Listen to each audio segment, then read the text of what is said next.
ಶೆಟ್ಟರ್ ಅವರು ಹಿರಿಯ ನಾಯಕ, ಸ್ಪೀಕರ್ ಆಗಿದ್ರು, ಮುಖ್ಯಮಂತ್ರಿ ಆಗಿದ್ರು, ಸಚಿವರಾಗಿದ್ರು, ಶಾಸಕರಾಗಿದ್ರು, ಎಲ್ಲಾ ಜವಾಬ್ದಾರಿಯನ್ನು ನಿಭಾಯಿಸಿದ್ರು. ಅನುಭವಿ ಹಿರಿಯ ರಾಜಕಾರಣಿ. ಅವರು ಯಾವಾಗ ಬಿಜೆಪಿ ಬಿಟ್ಟು ಕಾಂಗ್ರೆಸ್ಗೆ ಹೋದ್ರು, ಕಾಂಗ್ರೆಸ್ನವರು ಜಗದೀಶ್ ಶೆಟ್ಟರ್ಗೆ ಮೋಸ ಮಾಡಿದ್ದಾರೆ. ಕಾಂಗ್ರೆಸ್ ಶೆಟ್ಟರನ್ನ ಕನಿಷ್ಠ ಮಂತ್ರಿ ಮಾಡಬೇಕಾಗಿತ್ತು, ಮಾಡಿಲ್ಲ. ಕಾಂಗ್ರೆಸ್ ಹೇಗೆ ಮೋಸ ಮಾಡುತ್ತೆ ಅನ್ನೋದಕ್ಕೆ ಇದೇ ಸಾಕ್ಷಿ ಅಂತೇಳಿ ಹೇಳಿದ್ದಾರೆ. ಶೆಟ್ಟರ್ ಬಿಜೆಪಿ ಸೇರ್ಪಡೆಗೆ ದೇವೇಗೌಡರು ಹೇಳಿರೋದಿದು.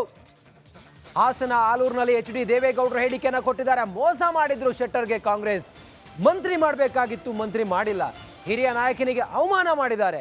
ಕಾಂಗ್ರೆಸ್ ಹೇಗೆ ಎಲ್ಲರನ್ನು ಕೂಡ ನಿರ್ಲಕ್ಷ್ಯ ಮಾಡುತ್ತೆ ಅನ್ನೋದಕ್ಕೆ ಜಗದೀಶ್ ಶೆಟ್ಟರ್ ಒಂದು ಉದಾಹರಣೆ ಅಂತೇಳಿ ಹಾಸನದ ಆಲೂರಿನಲ್ಲಿ ದೊಡ್ಡಗೌಡರು ಮಾತನಾಡಿದ್ದಾರೆ. ಏನ್ ಹೇಳಿದ್ದಾರೆ ಕೇಳೋಣ ಬನ್ನಿ.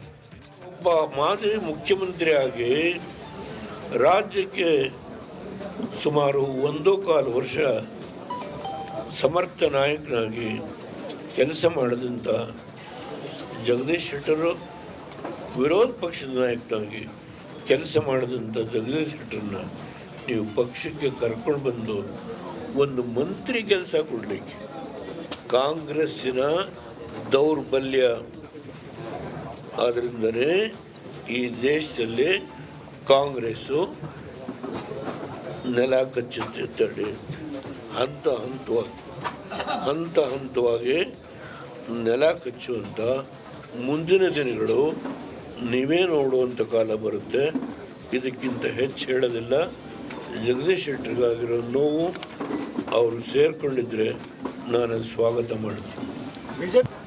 ಆದರೆ ಒಬ್ಬ ಮಾಜಿ ಮುಖ್ಯಮಂತ್ರಿಯಾಗಿ ರಾಜ್ಯಕ್ಕೆ ಸುಮಾರು 1.25 ವರ್ಷ ಸಮರ್ಥ ನಾಯಕನಾಗಿ ಕೆಲಸ ಮಾಡಿದಂಥ ಜಗದೀಶ್ ಶೆಟ್ಟರು, ವಿರೋಧ ಪಕ್ಷದ ನಾಯಕನಾಗಿ ಕೆಲಸ ಮಾಡಿದಂಥ ಜಗದೀಶ್ ಶೆಟ್ಟರನ್ನ ನೀವು ಪಕ್ಷಕ್ಕೆ ಕರ್ಕೊಂಡು ಬಂದು ಒಂದು ಮಂತ್ರಿ ಕೆಲಸ ಕೊಡಲಿಕ್ಕೆ ಕಾಂಗ್ರೆಸ್ಸಿನ ದೌರ್ಬಲ್ಯ.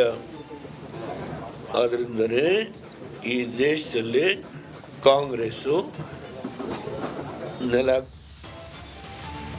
ಜಗದೀಶ್ ಶೆಟ್ಟರ್ ಮತ್ತೆ ಗರುವಾಪ್ಸಿ ಆಗಿರೋದಕ್ಕೆ ಹುಬ್ಬಳ್ಳಿಯಲ್ಲಿ ಸಂಭ್ರಮವೋ ಸಂಭ್ರಮ. ಇದೆಲ್ಲದರ ಮಾಹಿತಿ ಕೊಡ್ತೀವಿ. ಚಿಕ್ಕ ಬ್ರೇಕ್. ಅವರು ಒಲ್ಲದ ಮನಸ್ಸಿನಿಂದ ಕಾಂಗ್ರೆಸ್ನಲ್ಲಿದ್ರು, ಈಗ ಮರಳಿ ಮನೆಗೆ ಬಂದಿದ್ದಾರೆ. ಮರಳಿ ಗೂಡಿಗೆ ಜಗದೀಶ್ ಶೆಟ್ಟರ್ ಬಂದಿದ್ದಾರೆ. ಬಹಳ ಸಂತೋಷ ಆಗ್ತಾ ಇದೆ ನಮ್ಗೆಲ್ರಿಗೂ ಕೂಡ. ಮೋದಿ ಅವರ ನಾಯಕತ್ವವನ್ನ ಮೆಚ್ಕೊಂಡಿದ್ದಾರೆ. ಮೋದಿ ಅವರನ್ನ ಮತ್ತೆ ಪ್ರಧಾನಿ ಮಾಡಬೇಕು ಅನ್ನೋದು ಜಗದೀಶ್ ಶೆಟ್ಟರ್ ಅವರ ಒಂದು ಉದ್ದೇಶ ಆಗಿದೆ. ಯಾವುದೇ ಅಪೇಕ್ಷೆ ಇಲ್ಲದೆ ಜಗದೀಶ್ ಶೆಟ್ಟರ್ ಅವರು ಬಿಜೆಪಿಗೆ ಸೇರ್ಪಡೆ ಆಗಿದ್ದಾರೆ. ಈ 9 ತಿಂಗಳು ಕಾಂಗ್ರೆಸ್ನಲ್ಲಿದ್ದರು. ಆದರೆ ಈಗ ಮರಳಿ ಗೂಡಿಗೆ ಜಗದೀಶ್ ಶೆಟ್ಟರ್ ಬಂದಿರೋದು ಇಡೀ ನಮ್ಮ ಫ್ಯಾಮಿಲಿಗೆ. ಯಾಕಂತ ಹೇಳಿದ್ರೆ ಅದು ಜನಸಂಘದಿಂದಲೂ ಕೂಡ RSS ಫ್ಯಾಮಿಲಿ ಅದು. ಆ ಕಾರಣದಿಂದ ಅವರು ಮತ್ತೆ ಬಿಜೆಪಿಗೆ ಬಂದಿರೋದು ನಮ್ಗೆಲ್ರಿಗೂ ಕೂಡ ಬಹಳ ಖುಷಿ ತಂದಿದೆ ಅನ್ನೋದನ್ನ ಜಗದೀಶ್ ಶೆಟ್ಟರ್ ಅವರ ಪುತ್ರ ಸಂಕಲ್ಪ ಶೆಟ್ಟರ್ ಎಕ್ಸ್ಕ್ಲೂಸಿವ್ ಆಗಿ ಮಾತನಾಡಿದ್ದಾರೆ.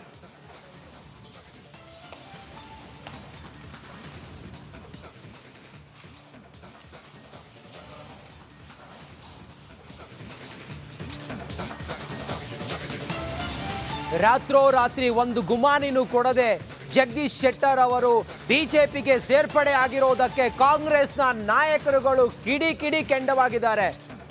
ರಾಜಣ್ಣನವರು ಮಾತನಾಡ್ತಾ ಹೇಳ್ತಾರೆ, ಇದು ಸರಿಯಲ್ಲ. ಇದು ನಾವು ಅವರು ಏನೂ ಇಲ್ದಾಗ ನಾವು ಅವರಿಗೆ ಅವಕಾಶವನ್ನ ಕೊಟ್ವಿ. ಆದರೆ ಈಗ ಅವರು ಏಕಾಏಕಿ ಪಕ್ಷವನ್ನು ಬಿಟ್ಟು ಹೋಗಿರೋದು ಸರಿಯಲ್ಲ ಅನ್ನೋದನ್ನ ರಾಜಣ್ಣ ಹೇಳ್ತಾ ಇದ್ದಾರೆ. ಸಹಕಾರ ಮಂತ್ರಿ ರಾಜಣ್ಣ ಮತ್ತೆ ಅಲ್ಲಿ ಇರುತ್ತಾರೆ ಅಂತ ಯಾವ ಗ್ಯಾರಂಟಿ?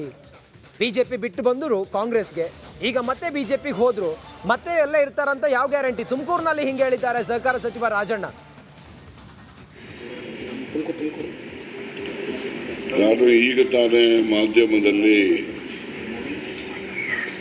ಸನ್ಮಾನ್ಯ ಜಗದೀಶ್ ಶೆಟ್ಟರ್ ಅವರು ಬಿಜೆಪಿ ಪಕ್ಷಕ್ಕೆ ಪುನರ್ ಸೇರ್ಪಡೆಯನ್ನು ನಾನು ಗಮನಿಸಿದೆ.